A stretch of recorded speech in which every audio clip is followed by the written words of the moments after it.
Good morning, Liz. Did you have a good weekend? No, horrible. I lost every game on Saturday. I told you not to wear those purple shorts. It wasn't the shorts, it was me. Isn't Mr. Carey down yet? No, I think he's having the day off. He said something about it last week. I'm told there was an article about him in the Sunday News. Did you read it? Yes, they're running a series on famous sportsmen. I read every one so far. It was jolly good on Mr. Carey, except they described Jack as the toughest detective at Scotland Yard. What nonsense. Jack isn't tough. He's not half as tough as his father. Well, here's the old boy now, by the sound of it. Good morning, Mr. Carey. I shall probably be out all day, Douglas. If Harris Brothers' phone just stalled, I'll talk to them tomorrow. Yes, all right, Mr. Carey. There's a reply from Allied Sports. It's not very satisfactory, I'm afraid. What does it say? No, don't read it to me. Bring it up. Oh, and bring some golf balls, Douglas. You better make it half a dozen, eh? Who are you playing with today, Father? Oh, I'm not playing with anyone. Just having a knock round on my own. What are you up to, by the way? You start your leave today, don't you? Yes, thank goodness. Oh, gosh, to think I haven't got to go near the yard or listen to Bromford for 2 whole weeks. I get the impression you haven't been getting on too well with the superintendent just lately, Jack. Chief superintendent, if you don't mind. I've been getting on with him very well. He just hasn't been getting on with me, that's all. Oh, by the way, Dad, I've changed my mind. I'm not going to go away. I'm just going to potter about here for a couple of weeks, if that's okay. Sure, you just please yourself, Jack. I've got to go over to the hospital this morning, see a chum of mine. He's a do-it-yourself enthusiast, or rather he was. He's just broken his collarbone. Would you like some more toast, Mr. Jack? No, thank you, Mrs. Lincoln. We've nearly finished. There's no news of that dog of yours, I suppose? No, I'm afraid not. I rang up the dogs' home last night to see if they could help, but they couldn't, of course. It's always the same. No one seems to bother. No one wants to know. Well, we're bothering, Mrs. Lincoln. We're doing everything we can. The advertisement's in the paper. Look, they've even published that photograph I sent them. Yes.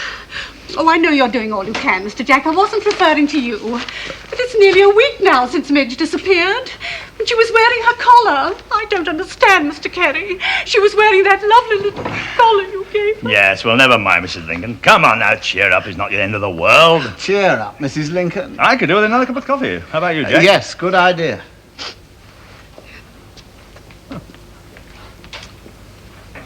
That bloody poodle. She's making a meal of it, I'm afraid. Trouble is, of course, she thinks that you ought to be able to find him, just like that. Yes, I know. As far as she's concerned, I must be the worst detective in England.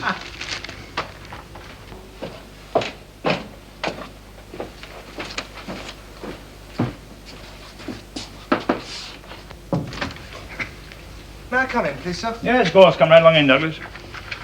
Morning, Jack. Hello, boy. Here's the letter from Allied Sports. And there's a reply from Houston's. He wants to drop in and see you. No point in you coming to see me. The rackets were faulted. They've just got to take them back. You've written down for me to phone Swim Dive. I don't know what about, sir. Oh, yes. Don't worry about it, Douglas. I've seen to it. And you've jotted down what looks like a car number for some reason or other. Car number? Yes, here on the cover, look. HXC443C. No, I've no idea on earth what that is. Just ask Liz. She probably wrote it down. You know, this letter from Allied's a damned impertinence. It's just simply begging the question. Good morning, Mrs. Lincoln. Oh, good morning. Any news of Midge? No, I'm afraid not. Unfortunately. Wouldn't you think that by now somebody could have done something?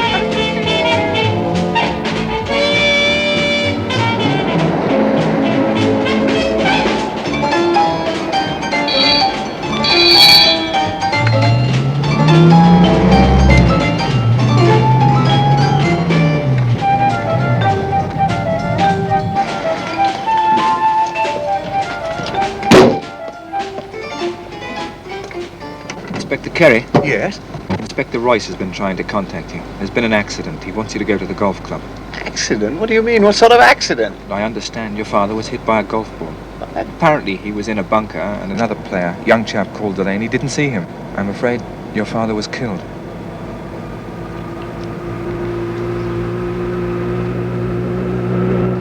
I didn't see him. Of course I didn't see him. If I had, I wouldn't have taken the shot. But you must have seen him on the fairway before he got into the bunker. No, I'm afraid I didn't. Were you on your own? Yes, I was just practicing. I only had a number 2 iron with me. Well, this happened on the 12th. It's only about 170 yards long, and the bunker is pretty high. It's right by the green. Your father was already in the bunker when I reached the tee. He must have been Mr. Carey. And how long was it before the doctor arrived? Well, I'm afraid the steward was out, so I had to find the pro. Well, it was about an hour before the doctor got here. That's a hell of a long time. Yes, I know, but it took me 15 minutes to find Jack, the doctor does agree with Mr. Delaney. Apparently the ball hit your father on the back of the neck.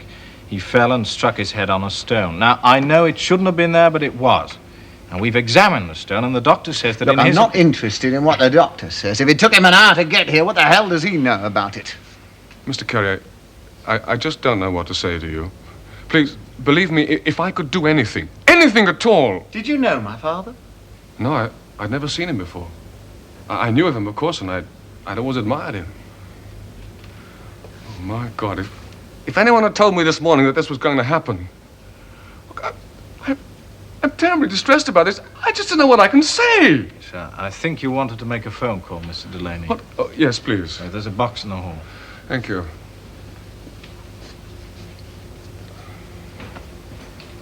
The golf professional phoned your office, and they got in touch with me. I came over here straight away, Jack. Yes, thanks, Ed. I appreciate that.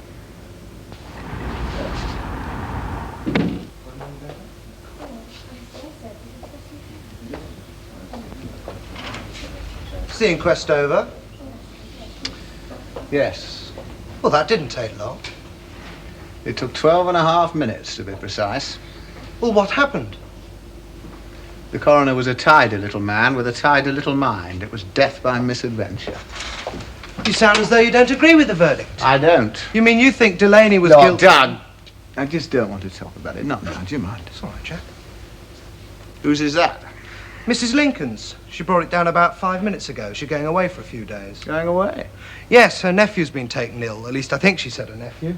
Ah, Leonard. He's with the Storm Insurance Company, isn't he? Yes, Oh, that's Mr. it. Carey. Hello, Liz. What happened at the inquest? What we thought would happen. Was he there, the young man Delaney, I mean? Yes, he was there. Of course he was there, Liz. Don't be stupid. Hello, Mrs. Lincoln. Oh, hello, Mr. Jack. I was hoping I'd see you. I'm afraid I've got to leave you for 2 or 3 days. Yes, so Douglas was telling me. Leonard, my nephew, has been taken ill, and unfortunately there's no one to look after him. Oh, dear, it's nothing serious, I hope. No, I don't think so. I think it's just the flu. Leonard's been very good to me, though, one way and another, and I should hate to think that I could... Of course. Well, I feel guilty leaving you, Mr. Jack, especially at a time like this. Oh, it's all right, Mrs. Lincoln. I can look after myself for a few days. Shall I get you a taxi, Mrs. Lincoln? Yes, would you please? This case is very heavy. I'll take it for you. Thank you. I suppose there's been no news about Midge, I mean. Oh, I hardly like to ask with all the trouble you've had already. No, Mrs. Lincoln, no. I saw the sergeant this morning. They haven't heard anything. No, they won't either. Well, not now. It's too late. I expect she was run over, Mr. Jack. Killed. I'm sure of it. Poor little Midge.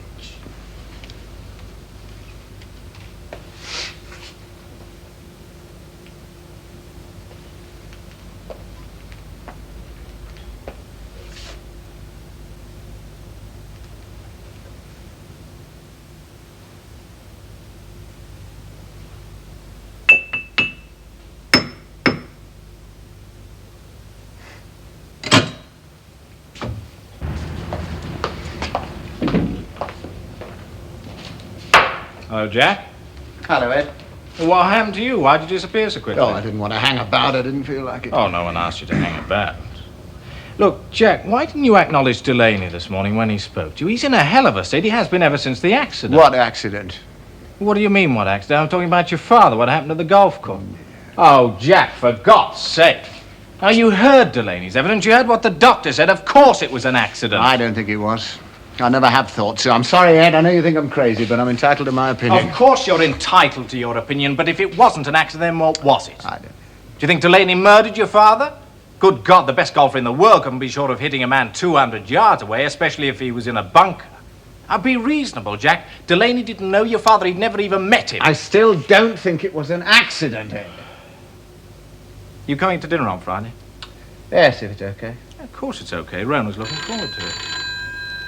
8 o'clock? Yeah, any time after 7. The kids will be in bed by then. Give my love to Rona, Ed. Right.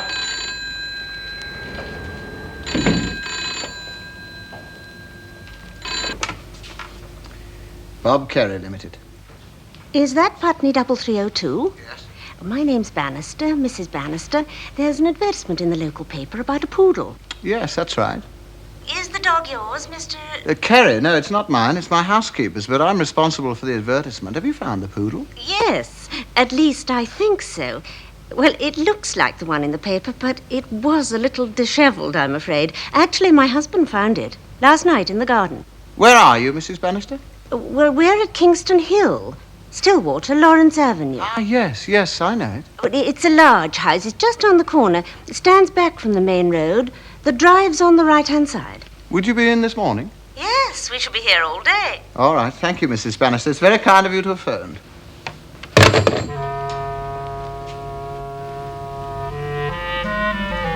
Naturally, I was very surprised to see the animal. She was behind one of the rhododendron bushes, perfectly docile, almost asleep. I thought, well, I'm blowed. How the devil did you get there? She's been missing over a week. We've given up hope of ever seeing her again. Where have you been, Midge? What the devil happened to you, eh? You say she was wearing a collar when she disappeared. Yes, a very nice one. My father gave it to Mrs. Lincoln for her birthday. For her birthday, not the poodle's. Some long-haired character picked her up in his car, I expect, then pinched the collar and booted her out. That's about it. Poor little old lady, you've had a rough time, haven't you? But I expect that mistress of yours will make up for it. That's the understatement of the year. Mr. Bannister, there was something in the paper about a reward. It is only a fiver, I'm afraid. Don't be silly, old man. We're only too happy to have found the little thing. Wait a minute. I suppose you wouldn't care to give the fiver to charity. Darling. Now, Iris, why do you think they gave me the job? I'm president of a local society, Mr. Kerry. What the Yanks would call just a bunch of do-gooders. We help the old-age pensioners, look after the poor kids of the district, put on the odd show when we feel like it. A native charity, of course. Last year, we collected well over £800. Well, of course, I'd be delighted. Thank you, Mr. Kerry. Charles, you are a monster. Nonsense, dear. Every bob counts these days. You know that. Would you mind making out the check to Basil Higgs? He's our secretary. H-I-G-G-S. Would you like to use the desk, Mr. Carey? Thank you. I expect you'll hear from Basil. He's bound to drop you a line. You'll hear from him, all right. Twice a year.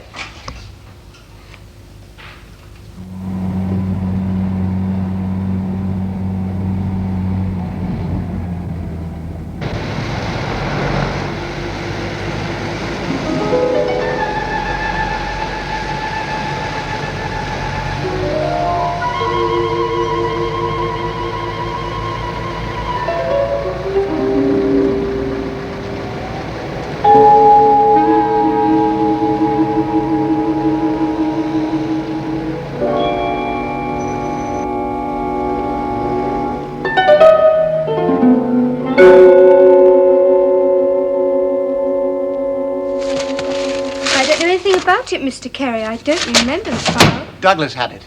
It was my father's. Look, it's just a perfectly ordinary blue folder, but it had a number scribbled on it, a car number. A car number? Yes, HXC4, something or other. I just wanted to see it to make certain. Douglas, you remember that folder you had on Monday morning, my father's? Yes. Where is it? I say, where is everybody? Shop? Customer list. I knew damn well I was right. This number, you asked my father about it.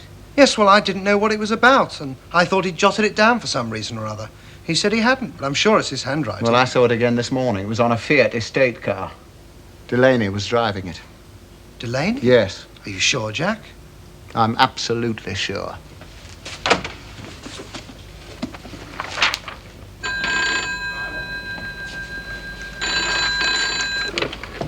Knightsbridge 4269. Rupert Delaney? Yes.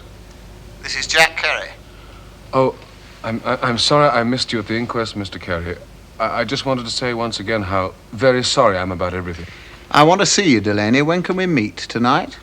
Well, I have a dinner date, but I expect to be back about 10:30. Right, I'll see you then. 6 Linton Close, Knightsbridge. Yes, it's rather difficult to find, Mr. Carey. It's in a mews just off Kennerton Street. Don't worry, I'll find it. Well, come straight up. I'm on the first floor. Right, 10:30.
This girl, the girl you saw with Delaney this morning, would you recognize her again?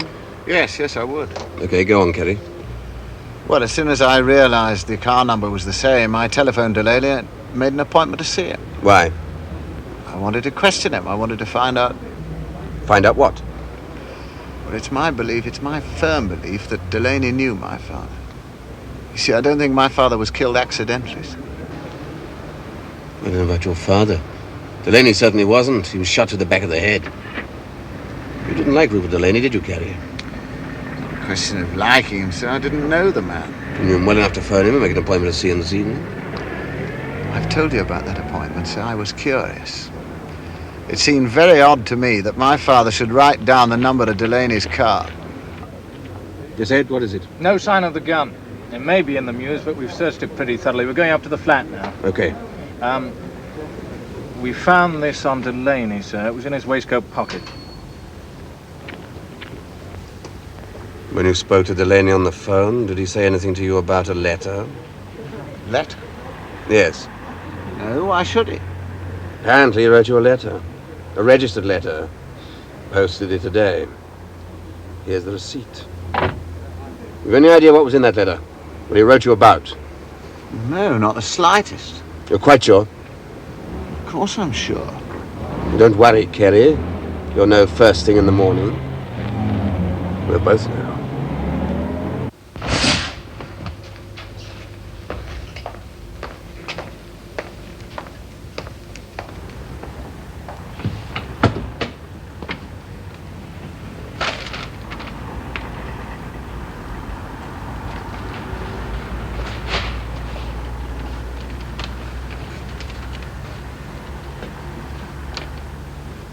Am I too early for you? No, come along in. Has the post been? Not yet. It'll be here any minute. Would you like some coffee? I was just going to make some. Not to me, but you go ahead. You needn't have called round, sir. I'd have delivered the letter to you. Yes, I know that, but I wanted to see you. May I sit down? Yes, of course. Go ahead, make your coffee. That's all right. The coffee can wait. I've plenty of time. I'm on leave anyway. Ah, yes. Until when? 25th. Well, what is it you wanted to see me about? Kerry, you told me last night that you hadn't met Delaney, not until you saw him at the golf club. That's right. You saw him at the club the morning your father was killed and at the inquest. Yes. Did you speak to him at the inquest? No. Why not? Well, I didn't feel particularly friendly towards him. Yes, I can understand that. Besides, I knew damn well what was going to happen at the inquest, and I just felt angry about the whole business. Yes, so Ed Royce told me. Tell me, do you know a man called Higgs? Higgs? No, I don't think so. Basil Higgs. Basil? Now, wait a minute. I made a check out to a man called Basil Higgs yesterday morning. That's right. You did. You did indeed, Kerry. For £5. But where did you get that? We found it last night. Where? In a drawer. In Rupert Delaney's flat.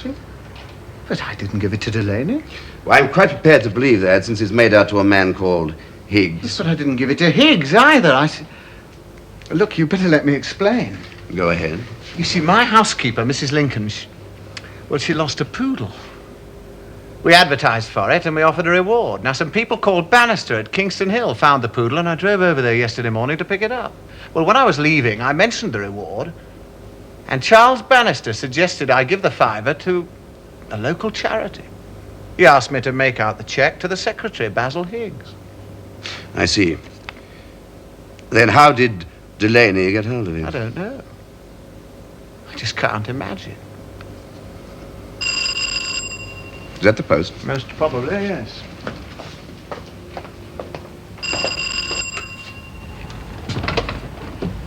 Morning, sir. There's the registered letter. Sign here, please. Yeah. Thanks a lot. Has it arrived? Yes.